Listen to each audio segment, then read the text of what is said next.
transmite Te Veo. San Fernando del Valle de Catamarca, Argentina.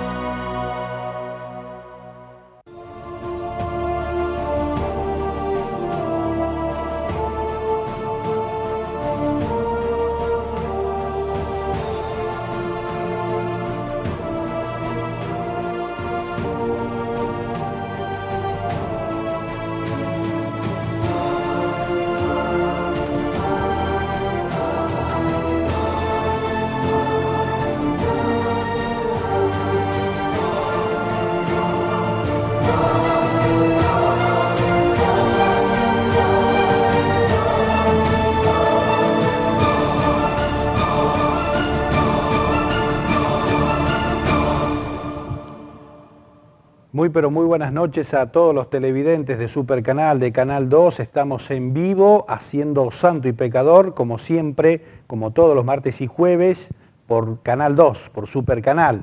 Y también estamos, y nos pueden escuchar a través de Radio Difusora del Valle 103.7 del amigo Ramón Herrera.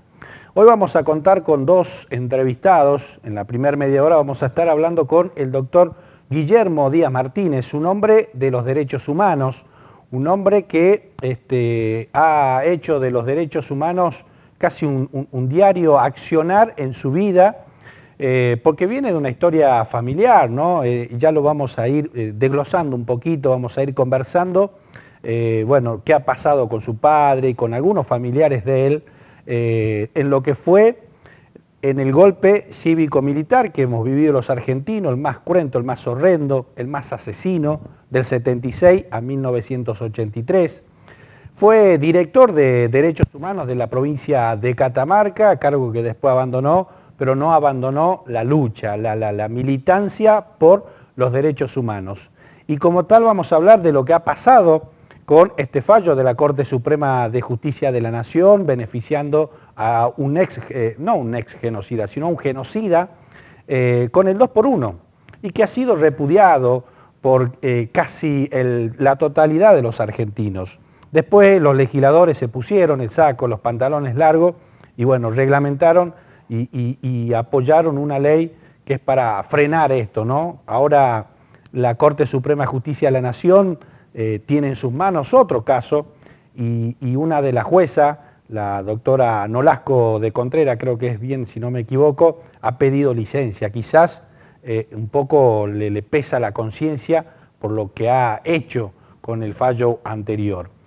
En la segunda media hora vamos a estar hablando con el presidente de la SAPEN de Energía, del Agua, perdón, el doctor Alberto Natella, un reconocido dirigente, al igual que Guillermo Díaz Martínez, militantes peronistas, los dos, y dos jóvenes, dos cuadros políticos importantes que tiene para exhibir también el peronismo, ¿no?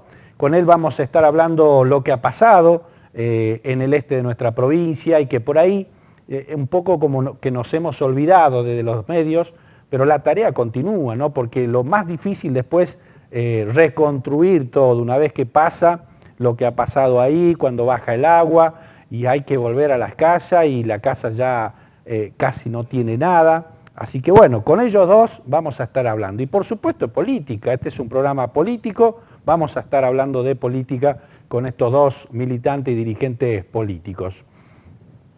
En la editorial del martes pasado, ya hace una semana hablábamos de quiénes posiblemente iban a ser los candidatos de los distintos frentes y partidos electorales que van a participar.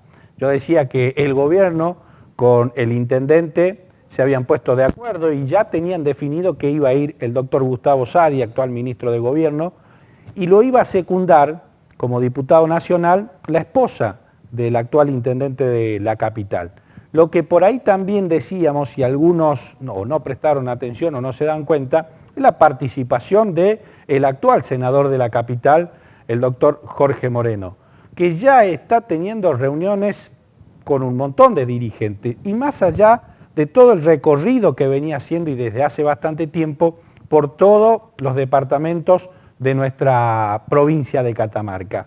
Lo que no sabe, y eso lo he charlado con él en una consulta informal por ahí, es si va a ser dentro de lo que es las PASO en el Frente para la Victoria, Partido Justicialista, se va a ir por afuera. Eso todavía no lo sabe ni él.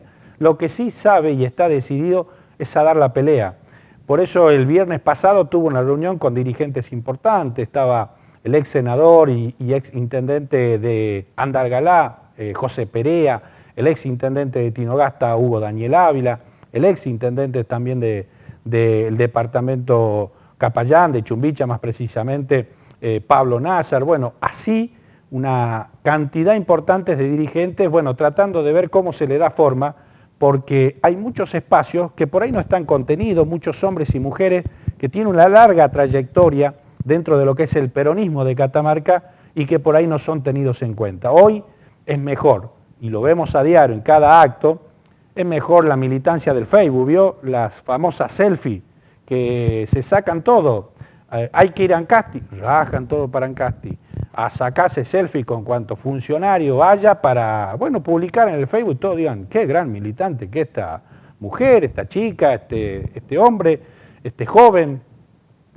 Fueron a Mulquín hoy también, hoy me cansé de ver tantas selfies que se sacan con el ministro de Gobierno, con el intendente, Raúl Jalí, que también estaba ahí, con un montón. Ahora después uno los escucha también y no paran de comerle el cuero, como se dice comúnmente, a algunos funcionarios, pero a la hora de la selfie están ahí. Y ahora se hace militancia así. Ya no importa si uno va casa por casa, porque ¿quién lo ve a eso? ¿Quién sabe el que va a hablar como se hacía antes, ¿no? Como hacían en épocas pasadas, con la doctrina bajo el hombro, con algún papel, algún volante para llevar la propuesta y hablar con la gente? Ya eso no se hace más. Ahora es más fácil militar por las redes sociales, alguna selfie por ahí, y eso es mucho mejor. Bueno, esto es la editorial del día de hoy. Quiero decir, va a haber quizás otro partido más, otro frente electoral que pueda participar de esta contienda electoral, y es en la figura del senador de la capital, Jorge Moreno, que, bueno, no sabemos si hay fuertes chispazos con el intendente, porque los dos son de la Renovación, o esto está hablado y bueno, pelearán de espacios distintos. Esto es Santo y Pecador, quédese ahí que ya regresamos con el primer entrevistado, el doctor Guillermo Díaz Martínez. Auspician Santo y Pecador, Municipalidad de Fray Mamerto Esquiú, gestión Dr. Guillermo Ferreira. Las riquísimas medialunas calentitas de Punta del Este, ahora en Sarmiento 569. Municipalidad de Los Varela, gestión Profesor Marcelo Saavedra. Parrillada Don Vaca, la mejor parrillada de Catamarca. Todo en sistema tenedor libre, frente a la plaza principal, República 546. Municipalidad de Santa María, gestión Contador Público Nacional Juan Pablo Sánchez. Una gestión que avanza día a día. Despensa familiar Jofiel, donde encontrás lo que buscas. En Salta, esquina Almagro, abierto de 7 a 24, horario corrido. Municipalidad de El Alto, gestión Profesor Ariel Ojeda, siempre trabajando por los alteños. Municipalidad de Las Juntas, gestión Jorge Herrera. Municipalidad de El Rodeo, gestión Armando Seco Santamarina. Santo y Pecador, donde los ideales y las convicciones no se negocian.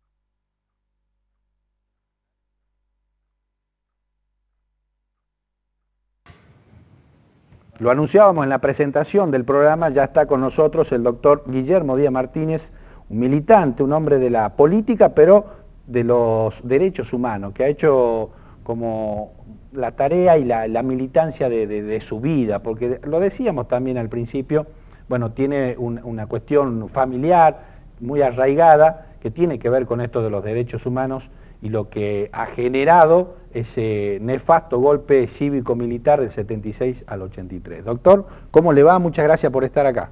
Muy buenas noches, muchas gracias por la invitación y bueno, es un placer estar acá. Lo hemos tenido una vez, hemos charlado de este tema, ¿no? Así que el placer es para nosotros, digo, y un poquito para que sigamos incorporando bueno, conocimiento de todo este tema, ¿no? Esto que ha pasado ahora con el 2x1. Claro. Bueno, que han tenido una marcha, no, 2 marchas han tenido ya, exacto. Y que ha generado este fallo de la Corte Suprema de Justicia de la Nación, el repudio casi de toda la República Argentina, movilizaciones, y también que diputados y senadores se pongan los pantalones para tratar leyes que paren este tema. Pero es una ley derogada, ¿no? Una ley que además no va para estos delitos de lesa humanidad. Bueno, cuéntenos usted y denos su apreciación personal, doctor. Bueno, sí, un poco siguiendo lo que está contando usted, digamos, con tanta claridad. Este es un fallo escandaloso, es un fallo ilegal, un fallo arbitrario. ¿Por qué digo esto?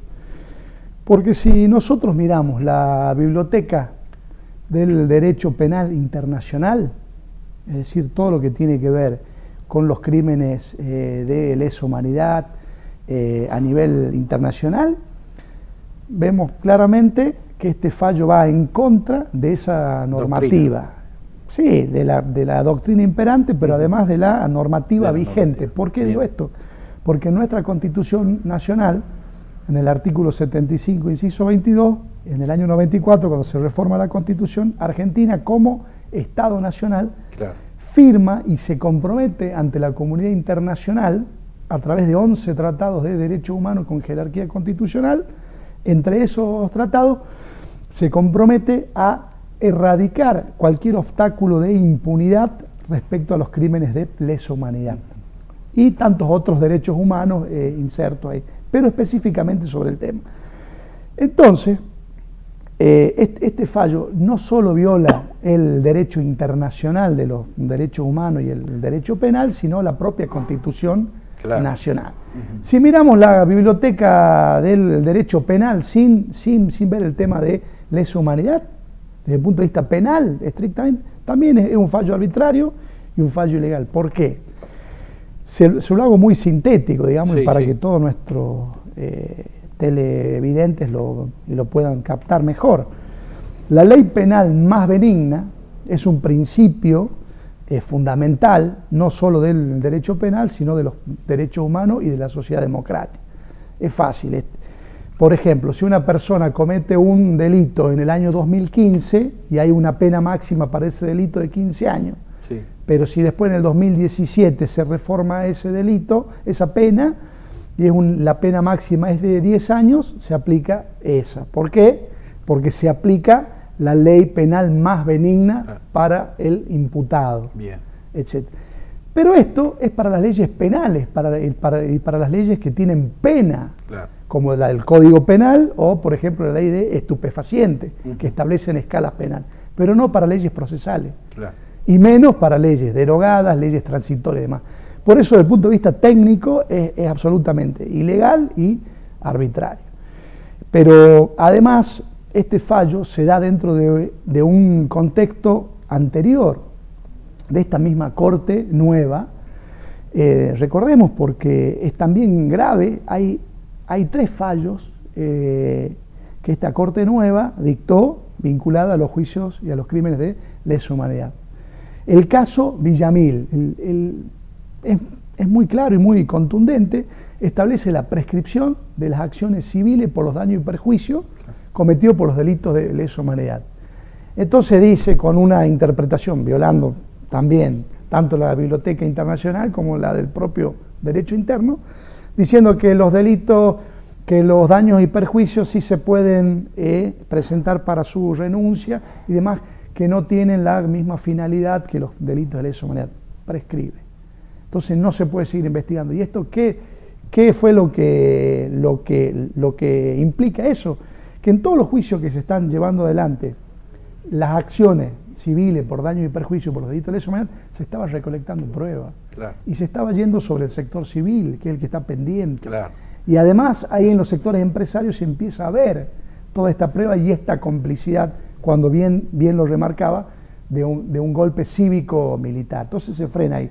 Segunda sentencia rápida, Sí. establece que por el solo hecho de tener 70 años, los genocidas tienen que ir a prisión domiciliaria. Cuando sabemos que esta es una potestad del juez, y obviamente que si la persona está enferma y no puede estar en condiciones carcelarias, Claro. obviamente nosotros siempre desde las querellas solicitamos también la prisión domiciliaria. ¿Por qué? Porque nosotros siempre pedimos que sean presos comunes, que vayan a cárcel Claro. efectiva y que sean tratados como presos comunes. Claro. Bueno, eso da unos argumentos que hay que probar un montón de cosas complicadas para evitar este beneficio. Y el último fallo, digamos que hace todo un contexto jurídico, es el siguiente. Establece que las sentencias y las resoluciones de la Corte Interamericana de Derechos Humanos no tienen preeminencia sobre los fallos de la Corte Suprema.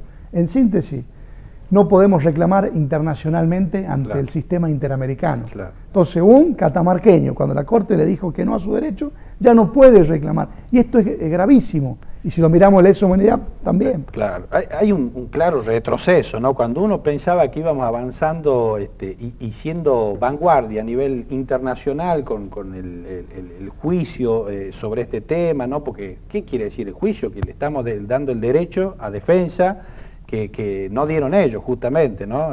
Durante los 7 años del proceso militar. Ahora, ¿a qué se debe, doctor? Digo, que volvamos y que retrocedamos. Hay una cuestión ideológica.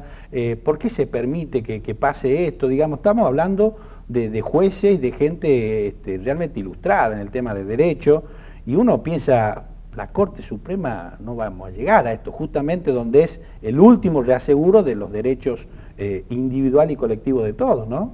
Sí, esta es una muy buena pregunta que la verdad, como respuesta primera, es decir, es un escándalo. ¿Por qué? Si hay algo que la sociedad argentina tiene consenso social, consenso político, digo, no partidario, Sí, sí. es no a la impunidad, no a los crímenes de lesa humanidad. ¿Sí? Este es el contrato social que se habla y que se vio en todas las calles de todo el país. Catamarca no fue tampoco una excepción, muchísima gente marchando, Claro. como argentino. Que la Corte, que la doctora Hayton de Nolasco, en 6 meses cambie su postura de los últimos 12 años, la verdad que sorprende. Claro. Sorprende y sorprende mal. Desde el punto de vista jurídico, la verdad que es ese cambio sin ningún fundamento nuevo, sino decir todo lo contrario. Claro. Argentina es ejemplo en el mundo y se lo conoce como el caso argentino. ¿Por qué? Porque los juicios de lesa humanidad son los únicos en el mundo, Juan Carlos, Sí, sí, sí. que se hacen con el juez natural, con la ley vigente al momento, con la Constitución, etcétera, con todas las garantías constitucionales y el Estado de Derecho. Es más, se aplica la ley penal más benigna permanentemente. Por ejemplo, nosotros cuando acusamos a los genocidas, a los represores, vemos, por ejemplo, si cometió en el año 76, en el año 77, 78, vemos cuál es el código penal vigente al momento y cuál es el más benigno. Y aplicamos la pena más baja. ¿Por qué? Porque son principios, como ya decía anteriormente, fundamentales. Sí, sí, sí. Entonces, que este fallo aparezca no es de la noche a la mañana. Recordemos lo que decía anteriormente, Claro. 3 fallos anteriores que fueron armando el camino. Claro. Escuchamos a algunos funcionarios, la verdad que con una gran, digamos, con un gran dolor, porque, repito, esto es de todos los argentinos. Negar que hubo 30.000 detenidos desaparecidos, que esto en la comunidad internacional es algo que nadie discute. digamos. Y eso también, ¿por qué se da? Digo, porque lo hacen un poco como para pinchar a quienes ideológicamente están en esta lucha, en esta pelea que viene de años, por supuesto. ¿O por qué lo hacen? Digo, usted se refiere a lo pérfido, ¿no es cierto? Cuando sí, distintos funcionarios sí. Después, obviamente, fueron cambiando su postura. Después de la marcha contundente, digamos, yo le llamo el argentinazo contra la impunidad. Creo varias cuestiones, ¿no? Desde la propia familia, entre comillas, de los genocidas, que está haciendo lobby permanentemente, claro. Sectores empresariales que se beneficiaron con la dictadura, que no quieren que avance este proceso. Claro. Es decir, hay distintos sectores que no les conviene que esto siga avanzando. Pero como esto es una política de Estado, y lo demostró el pueblo en las calles. Recordemos que esto no fue solo obra del Poder Ejecutivo del año 2003. Recordemos también a Ricardo Alfonsín con la CONADEP, el juicio de la Junta, digamos, hitos fundamentales que permiten que en el año 2003 se avance Poder Ejecutivo con el proyecto de nulificar punto final, obediencia debida. El Parlamento la convierte en ley y la Corte Suprema, con el fallo Simón, recién en el año 2005, en segundo semestre, cierra ese capítulo de impunidad y empieza en el 2006 recién los juicios de lesa humanidad en todo el país. Quiero decir que el Estado argentino, los tres poderes respondieron.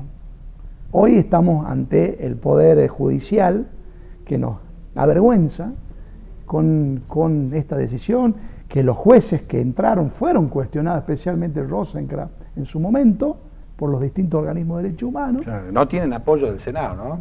Claro. Entrado Claro, pero bueno, yo creo que con la gente en la calle diciendo no a la impunidad, sí a la democracia, creo que se avanzó, y el que pretenda salirse de ese camino. Yo viví en Alemania, yo era muy chiquito con mi familia, ¿no? Estábamos exiliados. El proceso contra los nazis, contra los criminales de guerra, hasta el día de hoy sigue. Y nadie se le ocurre decir, claro, estos alemanes viven en el pasado, estos alemanes se avanzan por la venganza.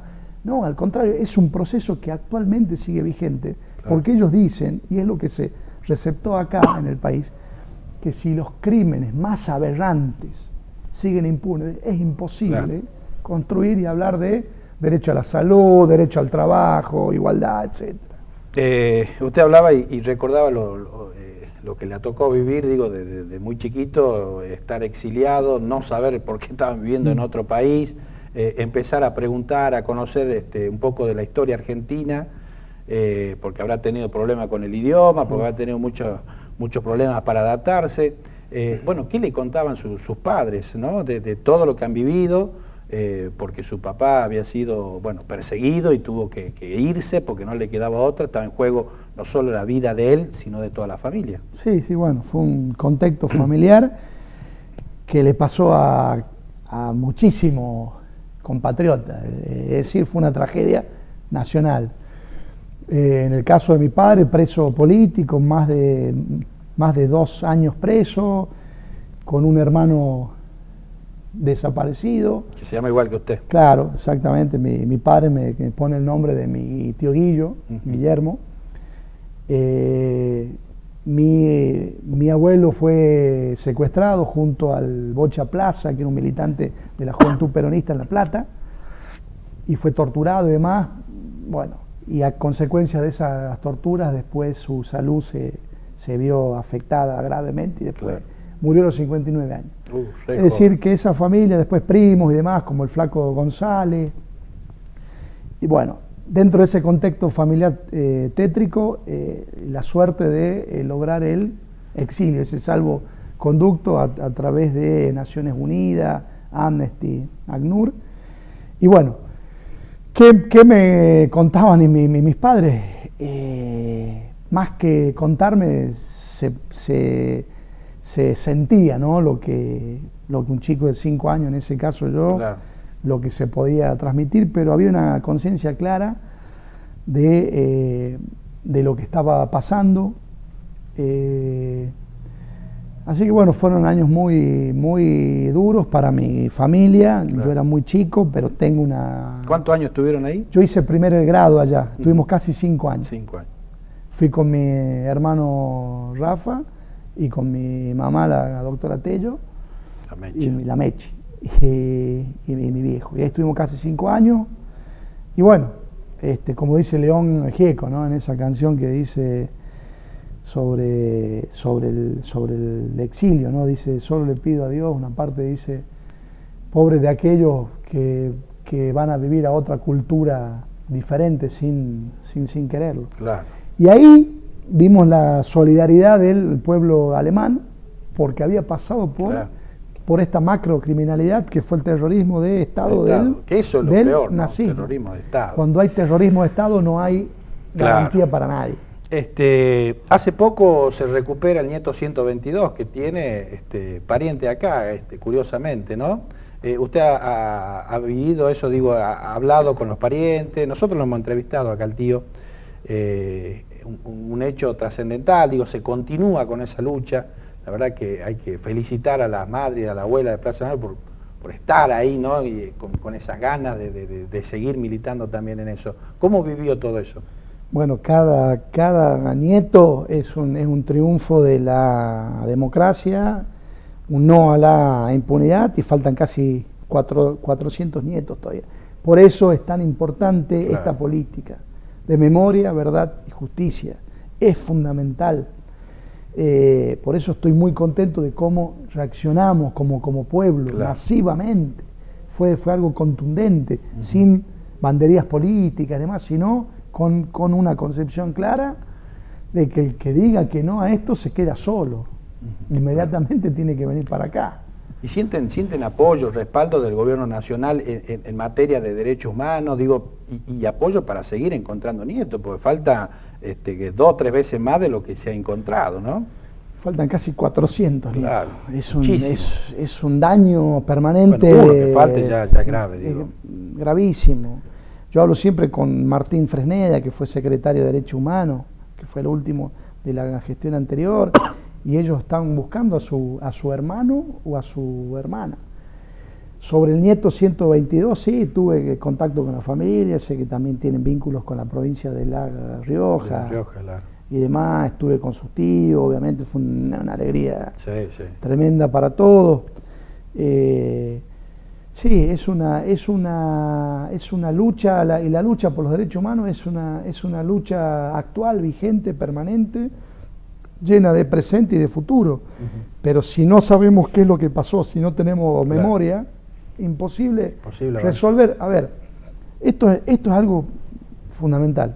Nuestra Constitución, desde que nacimos como país, 1853, establecía ya el jus gentium, que es el derecho de gente, es decir, aquel que cometiera crímenes o delitos contra el derecho de gente, es decir, contra la condición humana, era considerado los delitos más graves. Si nosotros como sociedad no le damos justicia y no investigamos y no resolvemos eso, y no pasamos a otra página sin memoria y sin justicia, esos crímenes siguen vigentes y demás, como decía anteriormente, no se puede construir nada, Juan Carlos. No vamos a crecer nunca como nación. No se puede hablar de nada, no se puede hablar de nada, si esto sigue vigente. ¿Cómo ve usted la situación del país, doctor? Bueno, desde los derechos humanos creo que la inercia indiscutible de los últimos años hace que esto sea una política de Estado y que ya no pertenezca a un partido político. Desde ese punto de vista, viendo lo que pasó en las calles argentinas, bueno, esto sí me reconforta y me da esperanza de que no se siga pretendiendo la desfinanciación de ciertos sectores y demás, y tomar una conciencia sobre eso. Respecto de economía del país, la verdad que la veo con mucha preocupación, por lo que uno ve, ¿no es cierto?, en los trabajadores, ¿no?, la desocupación, veo el tema de la importación, veo que eso impacta directamente en los puestos de trabajo genuino.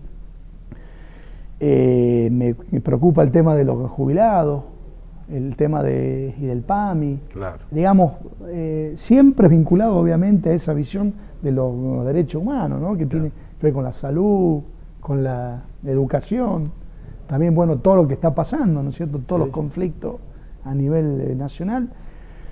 Estamos en un momento, digamos, crítico, ¿no? Esa es mi visión y, bueno, espero que esto se modifique.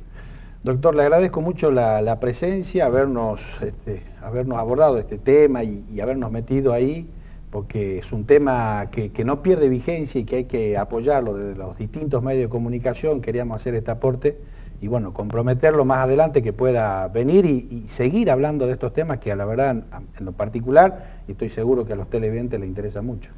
Bueno, muchísimas gracias y seguro que voy a venir si me invitan nuevamente, Por supuesto. como dijo, porque hay juicios todavía que se están tramitando en Catamarca, así que nos vamos a ver. Muchas gracias por esta invitación. Gracias.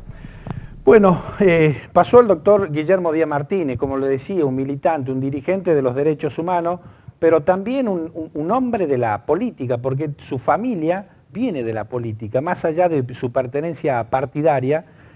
Bueno, él lo decía, los derechos humanos es de todo, no es una cuestión partidaria. Y por eso fue esto que se ha dado en todo el país. Uno veía en la televisión, pasaban imágenes de distintas provincias, lo que fue una cuestión multitudinaria, pero con verdadera conciencia, ¿no? La gente sabía lo que estaba pasando y temía perder esos derechos que se habían sido recuperados, empezado en la década del 80 con Raúl Ricardo Alfonsín y continuado, lo decíamos en el programa también nosotros, con la política de derechos humanos cuando llega Néstor Kirchner a conducir el país. Y la verdad que, también lo decíamos acá, eso era un retroceso lamentable y que no esperábamos, la verdad. La verdad que estábamos como un poco adormecidos los argentinos viendo otras cuestiones. La cuestión económica, lo que pasa a cada uno de nosotros, el cierre de fábrica, el tema de las importaciones, la pérdida del empleo. Bueno, todo eso nos hacían sacar la mirada del otro. Pero está claro, tenemos que estar a la vanguardia y expectante de todos los temas, porque uno no sabe de dónde va a venir la pedrada, la trompada o el término que usted quiera ponerle. Pero bueno, ahí pasó entonces el doctor Díaz Martínez, muy claro, muy conciso, bueno, las definiciones y el video después lo vamos a subir a las redes sociales para que puedan verlo todos. Quédese ahí porque ya viene el doctor Alberto Natella, presidente de la SAPEN de Aguas de Catamarca. Las más ricas y famosas medialunas de Punta del Este ya están en Catamarca. Medialunas calentitas, un clásico de la mañana y la tarde. No te resistas, es imposible. Podés llevar tu docena de medialunas para compartirlas con tus amigos en el club o en el trabajo.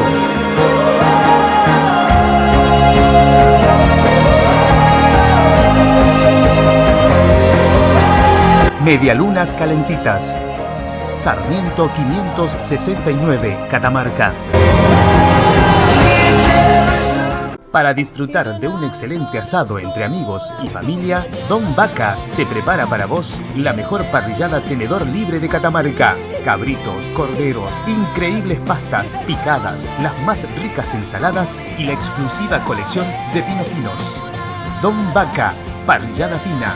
Te esperamos en calle República 546, frente a Plaza Principal. Don Vaca, la mejor parrillada tenedor libre de Catamarca.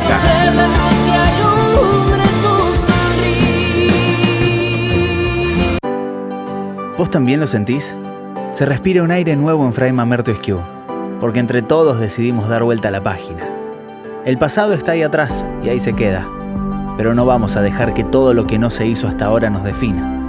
Vamos a entusiasmarnos con el futuro, de 1000 canciones, de 1000 colores, de trabajo, turismo y cultura, De todo eso ya estamos llenando Fray Mamerto Esquiú y recién estamos arrancando, porque esa energía nueva que sentís es la esperanza de todo lo que se viene, porque empezamos a crecer, porque decidimos soñar en grande. Fray Mamerto Esquiú, sueña en grande. Te conozco, aquí cerca y a distancia. Despensa familiar Jofiel, donde encontrás lo que buscas. Vinos finos, champagne, helados, cigarrillos, artículos de limpieza, golosinas, carga virtual, DirecTV, lácteos y artículos de librería. Los mejores precios los encontrás en Despensa Familiar Jofiel. Salta esquina Almagro. Despensa Jofiel. Debo aceptarlo porque es verdad. Tal vez soy un Porque ponemos pasión en lo que hacemos. Trabajamos día a día con el compromiso de dar lo mejor de nosotros para que los vecinos de Los Varela estén cada día mejor. Seguimos creyendo que juntos vamos a realizar el sueño de vivir mejor. Municipalidad de Los Varela. Intendencia Profesor Marcelo Saavedra. Los Varela te espera todo el año. Mejor que decir es hacer. Y mejor que prometer es realizar. Por ello trabajamos incansablemente por todos los santamarianos. Propuestas que son realidad. Nuevo laboratorio de prótesis dental social. Inauguración de posta sanitaria. Santa María promueve oportunidades para los jóvenes. Gestión Contador Público Nacional Juan Pablo Sánchez. Siempre a la par de los vecinos santamarianos. Departamento Ambato. Localidad de las Juntas. En las Juntas se trabaja los 365 días del año. Esta gestión prioriza las necesidades de sus habitantes. Mucho se ha hecho y aún nos quedó mucho por hacer. Las Juntas. Somos todos. Gestión Jorge Herrera. Intendente todos los días. La política es una herramienta para hacer el bien y mejorar la calidad de vida de la gente. Y los vecinos del rodeo forman parte de este compromiso, de crecer con inclusión e igualdad de oportunidades para todos. Gestión Armando Seco Santamarina, Municipalidad del Rodeo. El rodeo, todo el año. En la Perla del Oeste, los vecinos de Andalgalá crecen y desarrollan sus actividades en una ciudad limpia, iluminada, ordenada y con obras que mejoran la calidad de vida de los andalgalenses. Municipalidad de Andalgalá. Gestión Profesor Alejandro Páez, el Intendente de la Perla del Oeste.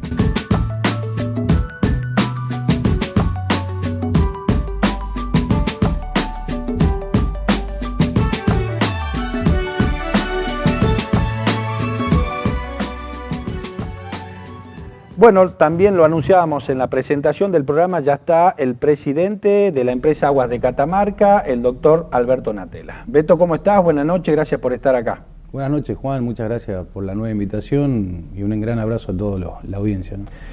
Bueno, yo decía en la presentación que continúa el trabajo en lo que pasó en el este de nuestra provincia, digo, porque después hay que recomponer todo eso. Y me imagino que uno de los organismos que ha trabajado fuerte ahí, y lo hemos visto a través de las redes sociales, en los diarios, fue la empresa que vos presidís. Bueno, contanos cómo fue esa tarea, qué hicieron y qué continúan haciendo.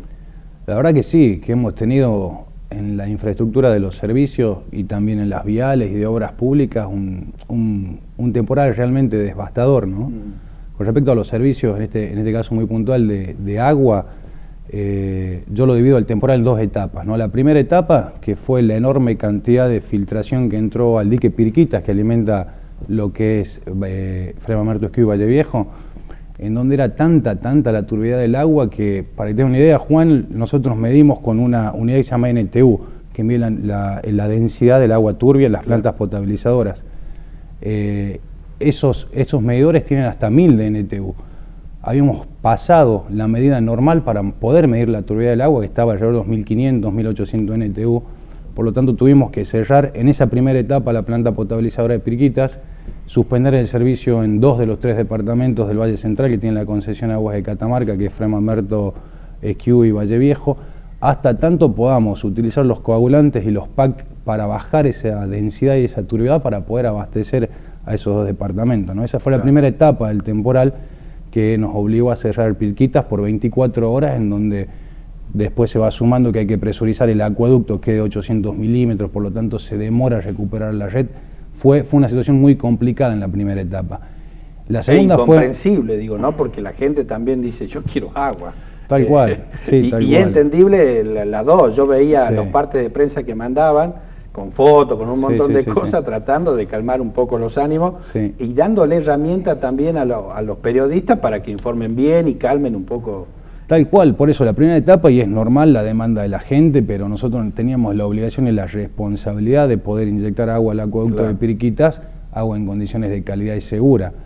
Y la segunda etapa aún fue más complicada que la primera, porque cuando vino la gran creciente del Río del Valle, nos sacó de funcionamiento una línea completa de energía de la empresa propia de Aguas de Catamarca, arrastrando 4 impulsiones, o sea 4 pozos, y sacándonos de funcionamiento alrededor de 6 pozos del sur de la ciudad. Cuando logramos normalizar el Valle Viejo y Fraima Merto Esquiú, vino la segunda etapa del temporal, que complicó alrededor de 12.000 a 15.000 casas en el sur de la ciudad. Por lo tanto, los trabajos fueron las 24 horas muy intensos. Claro. Yo en eso rescato profundamente el trabajo que hicieron en la primera etapa del temporal, que te decía la gente de plantas y pozo y de mantenimiento, y en la segunda etapa la gente de redes, que trabajó día, noche, madrugada para poder restituir el servicio. 6 pozos, 7 pozos con el rebombeo 1, que teníamos, aparte época de clases, los niños tuvimos que suspender las clases.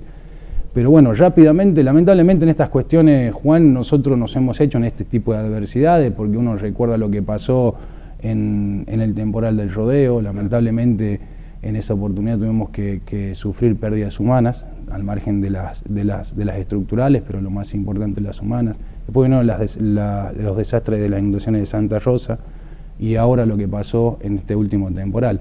Así que realmente fue muy complicado. Y en 2 semanas, 3 semanas de trabajo intenso, 24 horas al día de la gente de Aguas de Catamarca, desde la turbidez en la planta de Pirquita, hasta los operarios a la vera del Río del Valle, hasta la reconstrucción de la línea de energía, las telefonistas atendiendo los teléfonos, los camiones abasteciendo 12.000 viviendas. Muchas veces no podíamos llegar a todos lados. Claro. Nosotros teníamos 30 camiones propios de Aguas de Catamarca, más la valiosa colaboración de muchos compañeros de gabinete, porque se sumó la Brigada de Incendios Forestales, se sumaron camiones de la empresa Coarco, que trabaja en las cloacas de Valle Viejo, que eran camiones cisterna de 15.000 litros, se sumaron los bomberos, y en un enorme trabajo mancomunado, tanto que cuando fue el temporal, inmediatamente la gobernadora convocó al COE, claro, determinó funciones para las empresas de servicios, para obras públicas, para vialidad, y todos nos pusimos a trabajar en ese tipo de adversidades. Pero realmente uno ve lo que pasó, por ejemplo, hace 2 días estaba leyendo algunos medios de lo que es Chubut y Neuquén, por la misma situación que atravesó Catamarca hace un mes. Aún hay casi 15.000 usuarios sin servicio de agua potable en lo que es Chubut y en lo que es Neuquén, con clases suspendidas, con un daño de infraestructura muy grande, por la misma situación, por turbiedad y también por arrastre de líneas de energía. Por lo tanto, ha sido enorme el trabajo, el compromiso de los trabajadores de Catamarca para salir rápidamente del paso de esta situación que fue muy, muy compleja, ¿no? ¿Y hoy qué podemos decir? ¿Hoy cómo estamos en relación a la tarea específica de ustedes? Hoy estamos con 6 de los 7 pozos en funcionamiento. Ajá. Y el 7º pozo, que es el pozo 55, que no podemos todavía inyectarlo a la red, pero que no se siente también por la situación. Estamos en otoño, no hay tanto consumo, si bien maniobramos o hacemos algunos manejos de válvulas para que no falte el agua en ciertos sectores del oeste puntualmente, son caños de PRFB lo que se llevó el Río del Valle, y esos caños son pedidos especiales, no hay stock. Por lo tanto, la semana que viene están llegando los que ya pedimos, claro, para poder poner en funcionamiento, pero hemos recuperado 6 de los 7 pozos y prácticamente ya ha desaparecido ese estado de emergencia en donde hemos atravesado momentos muy difíciles. Y también quiero, Juan, agradecer a la gente porque ha tenido paciencia, ha entendido la situación. Muchas veces comunicábamos con partes de prensa, comunicábamos en los diarios digitales, en la página, en los mismos teléfonos de la empresa, para que tuviéramos real dimensión de lo que había pasado, que fue una situación de las más complejas que atravesó la infraestructura de los servicios, ¿no? ¿Cómo está la empresa en sí ahora, digo, sacando la cuestión esta del este, en relación a los usuarios, el cobro del agua. Sé que es difícil que la gente tome conciencia de ir a pagar el agua. Por ahí uno está más acostumbrado a decir, bueno, voy a pagar el gas porque me lo cortan, voy a pagar la luz también porque si no viene y me la cortan. ¿Cómo es eso? Y se trabaja mucho en el recupero. Nosotros tenemos un alto grado de morosidad que de un tiempo a esta parte, con varias acciones desde la gerencia comercial, débito automático, intimaciones externas o internas, se ha bajado la morosidad. Nosotros tenemos un problema. El servicio de agua potable, y quizás hasta hago mal en decirlo al aire, pero nosotros necesitamos casi 10 meses para poder intimar recién la suspensión del servicio. Entonces hay cuestiones que vienen del viejo reglamento, de aquella vieja privatizada Aguas del Valle, que hay que trabajar fuertemente para bajar esos niveles de moratoria. Sin embargo, se trabaja mucho, se hacen bonificaciones, la campaña del débito hemos incorporado y fidelizado alrededor de 3.000, 3.500 usuarios que tienen su adhesión al débito automático y continuaremos todo este año. Claro. Y con fuertes campañas, por supuesto, para el recupero, ¿no? Y no se puede, por ejemplo, unificar el cobro, digo, de la luz, por ejemplo, y el agua, digo, como la luz, por ejemplo, no paga y le dan la baja, entonces al estar juntos, capaz, por supuesto, después la otra empresa tendrá que ver cómo devuelve la plata o gira. Y ha sido una alternativa. Lo que pasa es que acá hay que clarificar dos cosas. Para la empresa de agua, el usuario es la propiedad, es el domicilio, y para la empresa de energía el usuario es Juan Carlos Ledesma. Claro. Entonces el entrecruzamiento de datos es una tarea que la estamos haciendo, pero que lleva muchísimo tiempo, muchísimo trabajo, y ha sido una alternativa en sus comienzos y no la descartamos para más adelante, ¿no? ¿Cómo están trabajando a nivel nacional, digo, con los funcionarios relacionados al área? ¿Están recibiendo ayuda? ¿Se sienten cómodos ahí a gestionar? ¿Hay eco en lo que requieren ustedes? Bueno, estamos trabajando intensamente en una obra muy esperada, muy necesitada para Aguas de Catamarca, que es el Acueducto Norte, ¿no? Una obra que la viene gestionando la doctora Corpasi hace 3 años, que teníamos que armar un proyecto. Estamos hablando de una obra de alrededor de 48, 50 millones de dólares, que en sus comienzos no había financiamiento. Ahora se abrió algún tipo de posibilidad de financiamiento a través de organismos multilaterales como la Confederación Andina de Fomento o el BID. Están viendo en el gobierno nacional cómo va a ser la fuente de financiamiento y fuertemente trabajando en este tipo de obras, que es la obra más importante de la provincia de Catamarca en materia de servicios públicos de agua potable, en este caso muy puntual. Hace muy poco hemos tenido una reunión con gente de Buenos Aires, con funcionarios del norte hídrico, lo que es, con el ingeniero López, con Sergio López, con la ingeniera Garabanto, en donde el proyecto ya está en su última etapa, ya ha sido terminado, completado el proyecto definitivo y ejecutivo. Estaban esperando estas vetas de financiamiento, que podía ser la Confederación Andina de Fomento o el Banco Interamericano de Desarrollo, para una vez avanzado poder licitarlo. Te repito, es una obra muy importante, que es traer el mismo acueducto que alimenta Frama Merto Esquiú y Valle Viejo del dique de Piriquitas, llevarlo a Planta 2, que es donde están las oficinas de agua de Catamarca, para abastecer, te diría, casi todo el norte de la ciudad, dejando algunos pozos de reserva y abasteciendo el oeste con un sistema de gravedad. Claro. Así que es una obra muy importante, incansablemente lo ha gestionado la doctora Corpasi desde un tiempo a esta parte, se sigue con esas gestiones y bueno, esperamos que prontamente el gobierno nacional responda en ese aspecto, ¿no? Vamos a hablar un poquito de política, ¿te parece? Como quiera, sí, por supuesto.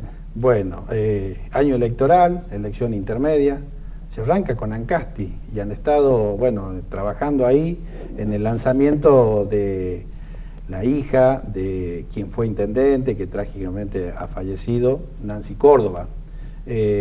Bueno, ¿cómo se ven ahí? Bueno, estuvimos el domingo, le estuvo la gobernadora acompañando a Nancy en el lanzamiento de su candidatura en un pueblo que, yo siempre digo lo mismo, ¿no? Cuando los pueblos dan saltos cualitativos y es muy difícil empezar a mirar para atrás, ¿no? Y en ese aspecto Ancasti creo que es el ejemplo concreto, la síntesis concreta de lo que ha pasado. Un pueblo que ha visto el progreso, que ha visto el acceso no solamente a la información, sino al agua potable, a la energía, a las viviendas.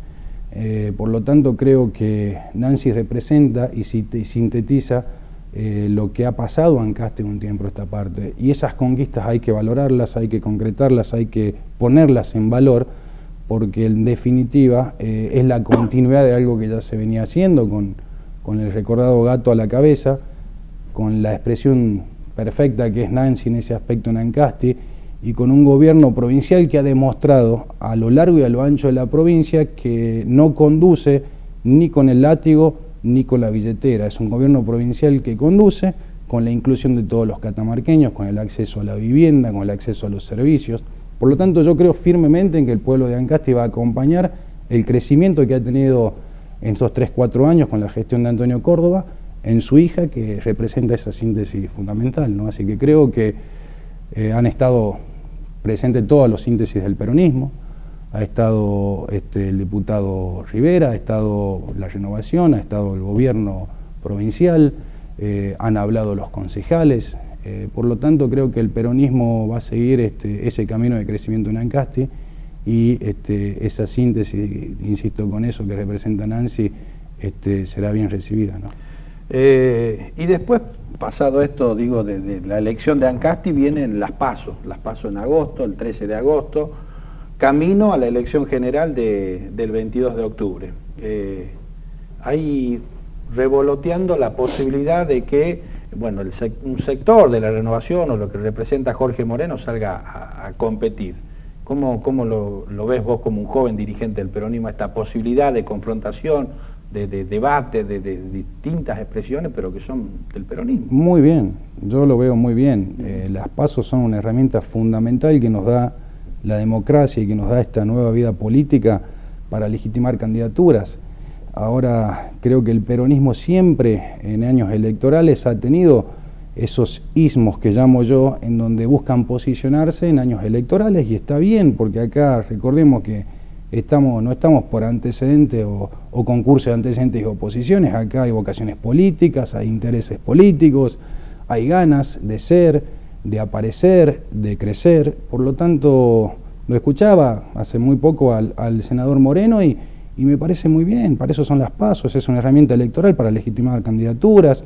Si esas estructuras se van conformando y armando desde la cabeza hacia abajo, a mí me parece una síntesis electoral fenomenal, ¿no? Participar, competir y legitimar en una interna o en unas primarias, en este caso abiertas, obligatorias, los proyectos colectivos, las alternativas políticas, las propuestas, los debates de fondo, de forma que queremos dar, sé qué Catamarca queremos. A mí me parece muy bien. Las PASO son una herramienta para ser utilizadas, son una herramienta electoral muy valiosa, lo han sido en las elecciones pasadas, lo deben ser y han venido para quedarse. Así que yo entiendo que en ese sector de la renovación peronista que vos bien decís, son herramientas para competir y para legitimarse. Hay versiones que dicen, la gobernadora va a ir por un tercer mandato. Otros dicen, no, ya hasta cuentan historias, ¿viste cómo son estas cosas? Dicen, no, estuvo reunida con intendente, transmitió de que no va a pelear un tercer mandato, que ella quiera buscarse a su familia, a su hija, que es muy chica. El peronismo, digo, este espacio, el Frente para la Victoria, el espacio que ella conduce, ¿está preparado para colocar a alguien que, en caso de que no quiera ir, poder suplantarla? Digo, no, nadie quiere, sacarla, ¿no? Pero vamos haciendo... Claro, son todas versiones, son todas versiones en un año electoral, en busca también de posicionamientos, de especulaciones. El peronismo siempre, creo que históricamente, ha estado preparado para dar las contiendas electorales que ha dado a lo largo de su historia, desde el 55 en adelante, desde el 51 en adelante, desde el 49, mejor dicho, en adelante, siempre ha sido alternativa electoral, salvo esos casi 17 años de proscripción, donde ha tenido fuertemente presencia en la vida democrática de la República Argentina, ¿no? Todo lo demás yo lo veo como especulaciones, simplemente especulaciones. Como lo es el peronismo, también el Frente Cívico o Cambiemos son síntesis electorales, que el radicalismo con sus más de 100 años de historia y Cambiemos con su corta edad, pero también participando en la vida democrática, va a estar en condiciones seguramente de presentar alternativas, ¿no? Hay una camada dentro de lo que es el espacio del peronismo y el Frente para la Victoria, digo, de 30, 50 años importante, ¿no? Hay intendente, hay funcionario, bueno, Gustavo Sadi, que es ministro de gobierno, hay una camada importante, ¿no? Digo, que ese trasvasamiento generacional del que hablaba Perón, digo, acá tranquilamente se podría dar. Pero no es cuestión de tirar todos los días a un viejo por la ventana, también decía Perón. Yo creo, sí, yo puedo hablar de que yo soy producto de esta generación política también, de esta generación política de Lucía Corpazzi. Mi vida política empezó con este gobierno desde la función y de la responsabilidad política, más allá de haber acompañado a mi padre o haber tenido una presencia en el partido, con dirigentes o militado dentro del peronismo. Claramente, sí, claramente hoy uno observa las primeras, segundas y terceras líneas del gobierno provincial y los intendentes, y son dirigentes jóvenes con ganas de crecer, y vos fijate que en lugares claves ese trasvasamiento generacional ha sido la carta del triunfo muchas veces de esa generación, en Tinogasta, en Fraima Mertoesquieu, en Fiambalá, entonces en el rodeo, entonces son dirigentes con fuertes nuevos, gestiones, ¿no? Con fuertes gestiones, sí. Yo creo que ese trasvasamiento generacional del peronismo primero debe ordenarse también a nivel nacional. El peronismo hoy a nivel nacional está en esa pelea de quién es el conductor, de quién va a conducir este proceso electoral, y es sano también que se dé, y es sano que se tenga que dar, se ha dado históricamente, se tiene que dar ahora. El peronismo, cuando es oposición, necesita rápidamente, como el TEG, ¿viste? El juego táctica y estrategia de la guerra, relevarse y reposicionarse nuevamente. En eso creo que está a nivel nacional el peronismo, y a nivel provincial hay una fuerte conducción dentro del partido y dentro del gobierno, que lo tiene la doctora Corpazzi, y que ella seguramente va a conducir este proceso electoral como ella estime conveniente, ¿no? Hace 4 años el gobierno perdía la elección con Brizuela del Moral, ¿no? Sí. También se jugaban 3 diputados nacionales. Era otro contexto, Juan. Me parece que hace 4 años, me decías, hace 4 años sí era otro contexto, recién asumíamos el gobierno, necesitábamos mostrar gestión, lo asumíamos con fuertes cargas políticas y sociales, conocidas por todos, 6.000, 7.000 tipos nombrados, personas nombradas, casi entre gallos y medianoches, en donde la doctora Corpazzi tomó la decisión de seguir adelante, de no tocar a nadie, de seguir conduciendo el proceso de todos los catamarqueños, y bueno, de un tiempo a esta parte se empezó a mostrar la gestión. Se perdió esa elección, fue una elección complicada, fue una elección difícil, pero cuando empezó a materializarse los procesos de obras públicas, rápidamente el gobierno revirtió esa imagen. La gente visualizó la gestión y comparó. Exactamente, yo siempre, y esto lo digo y es una opinión muy personal, siempre digo que hay un antes y un después para mí, de la inauguración del Sussex. Siempre digo lo mismo, ¿no? Es como que, a pesar de ya que se venía mostrando inclusión, viviendas, el Sussex para mí fue una obra de un altísimo contenido, es una obra de un altísimo contenido social, de un altísimo contenido de inclusión, y siempre lo tomo como una obra bisagra de esta gestión, ¿no? Después vinieron obras muy importantes también. Brizuela del Moral pierde cuando más obra inauguró. A días y meses de haber inaugurado el estadio, la mayor cantidad de viviendas. Bueno, está muy cuestionado. No, está bien, pero digo, en ese momento la gente no sabía que el estadio se iba a caer. Sí. La gente estaba vislumbrada de ese estadio, que no sabía bien cómo se lo iba a utilizar, pero lo inauguraba. Pero yo te hago, discúlpame, ahí te doy también una opinión personal. Sí. Yo creo que sí es cierto, se inauguraron muchas obras previos a dejar el gobierno, o previo a la elección, perdón, pero yo creo que a la gente en ese momento, si le preguntabas, ¿vos querés un estadio donde pueda venir a jugar? Que es bárbaro que pueda venir a jugar en la selección, digo Racing primero porque soy de Racing, Boca, River y los demás. ¿No le gusta ser de los equipos buenos? No, bueno, perdimos hace muy poco, pero bueno, ya vamos a salir. Y yo creo que la gente quería seguir con una política habitacional, quería seguir con una política inclusiva, necesitaba una política inclusiva. Hoy en día tenemos un elefante absolutamente blanco en el estadio, absolutamente blanco, que se tiene que investigar y se tienen que delinear responsabilidades. Vos me decías que Brizuela del Moral perdió las elecciones cuando más obras inauguró.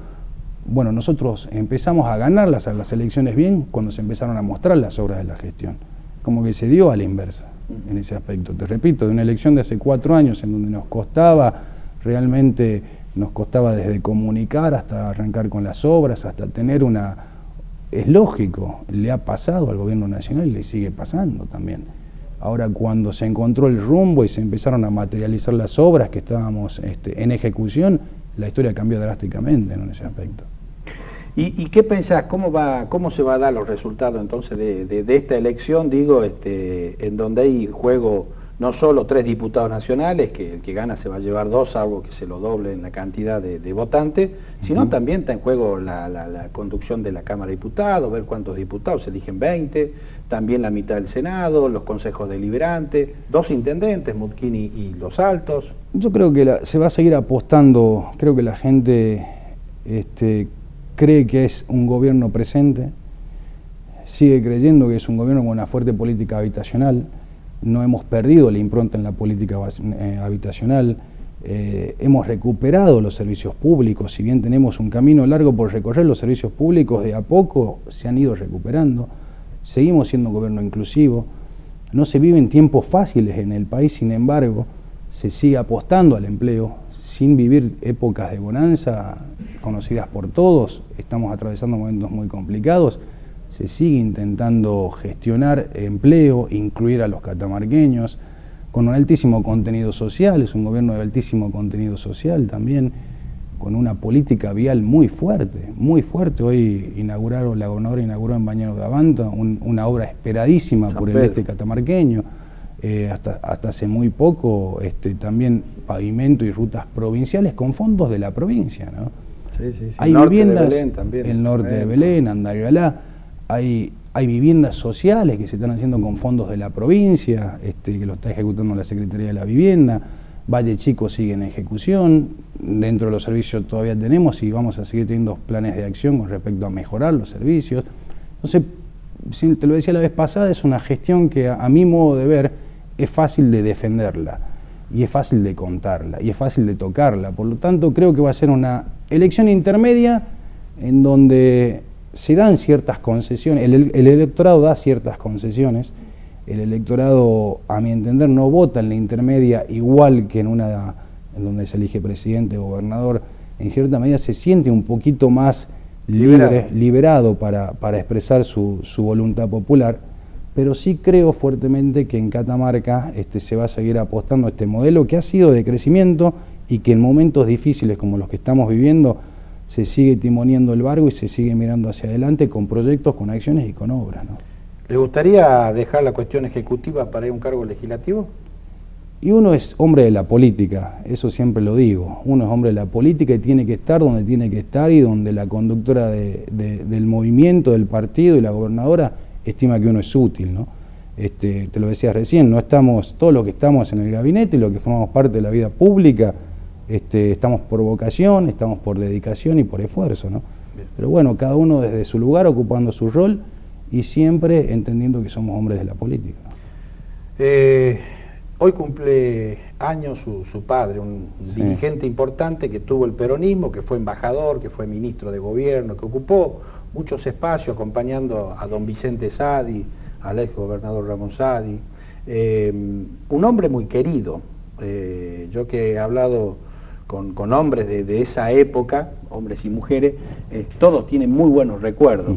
Y en especial yo me acuerdo mucho porque siempre después de las 10 de la noche era la juntada en el bar Richmond, donde participaban muchos dirigentes, y yo que era un muchacho muy chico, él me acobijó, digo, en el buen sentido, me aconsejaba, me contaba cosas, y yo estaba chocho, un nubilado ahí. Bueno, un año más, y además que no lo tiene la familia, ¿no? Siempre te gusta hacerme emocionar al final del programa. Sí, hoy, recién lo hablábamos, la vez pasada que estuve acá se cumplían 11 años o estábamos ahí de día de que se cumplían 11 años de su fallecimiento, y hoy me toca venir el día de su cumpleaños. Sí, lógicamente, un fenómeno. Le Escriba para mí un ejemplo como padre, como ser humano, como político, como una persona que siempre me ha marcado mi vida desde lo más personal y más fuerte como hijo hasta lo político y su responsabilidad y el sentido de la política, ¿no?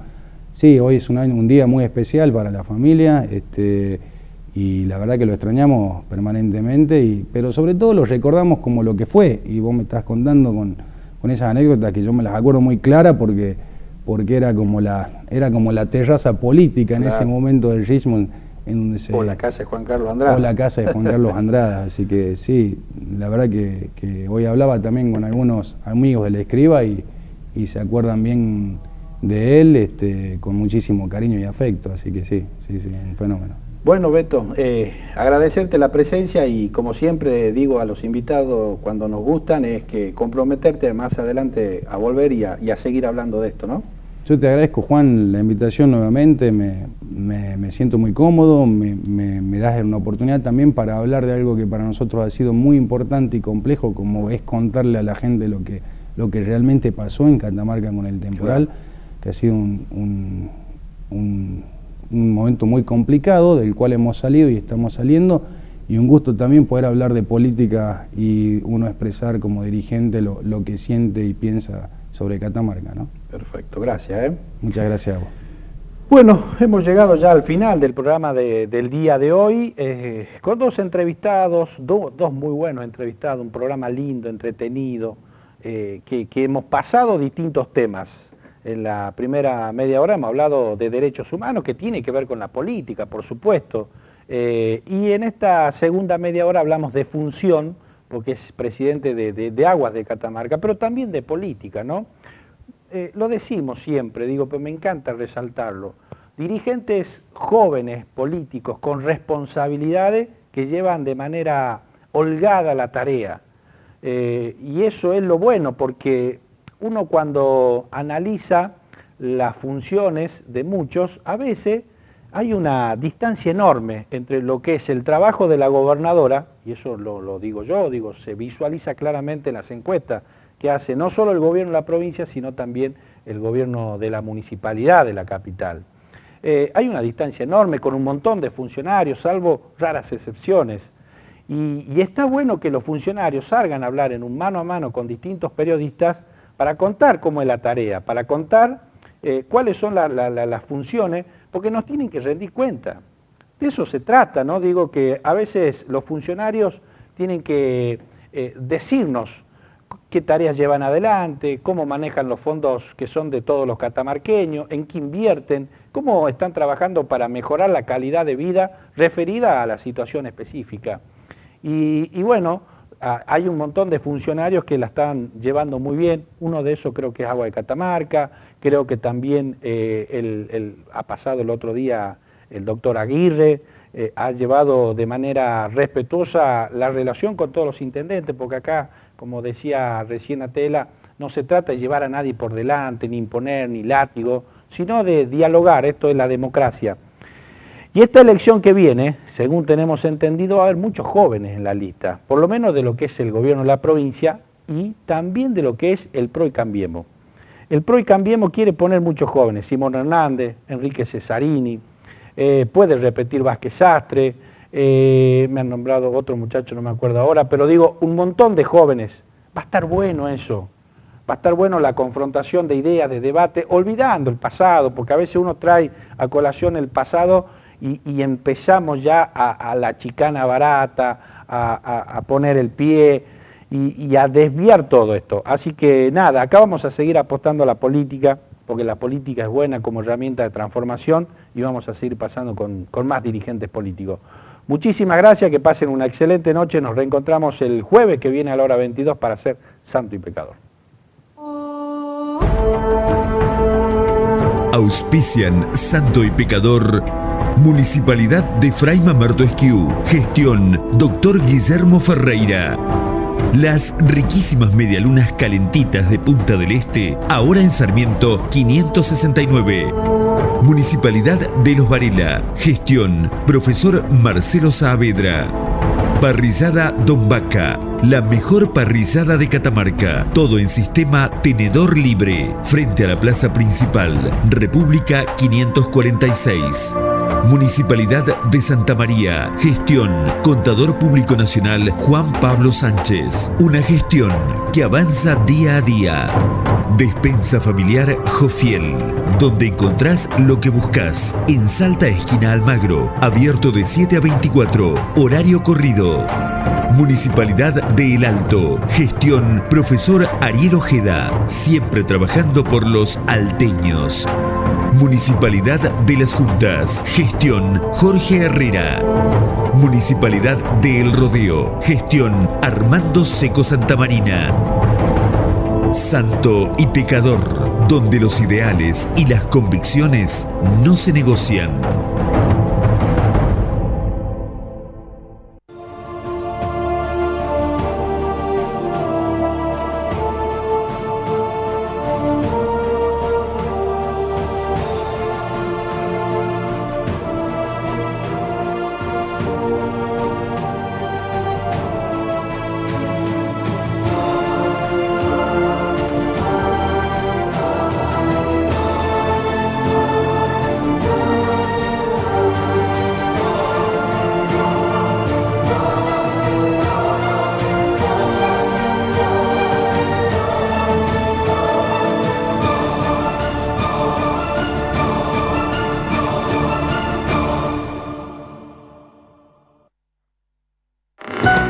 Transmite Te Veo. San Fernando del Valle de Catamarca, Argentina.